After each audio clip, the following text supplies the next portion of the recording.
गंबट मां खे ख़बर ॾींदा हलूं। ब्यूरो चीफ सिंध हुब्बली झांगर जी रिपोर्ट मुताबिक़ गंबट गिम्स अस्पताल के रैपिड रेस्पॉन्स सेंटर में दीन मोहम्मद जैसर दादू मोरोपुल जो रहवासी जिगर के मरीज़ के इंतजामिया बाहर कढी छॾियो।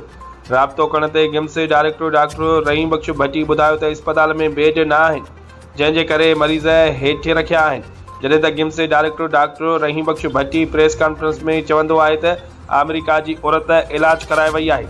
अफगानिस्तान जा मरीज़ हितां इलाज कराए विया आहिनि। पोइ सिंध जे मारूअ लाइ न बेड न इलाज आख़िर छो?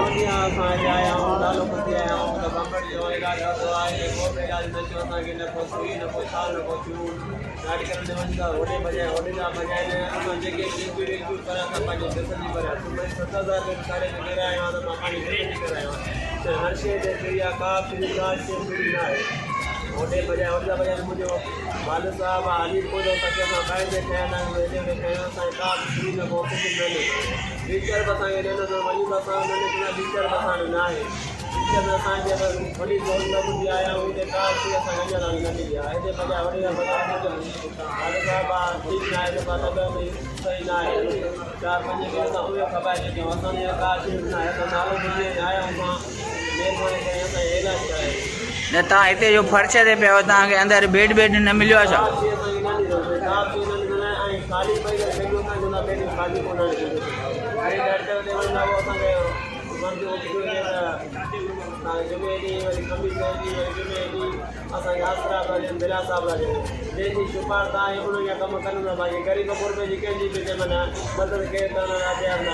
हे चाचे जो पेट बेड जो बीमारी सबब सुजी वियो आहे।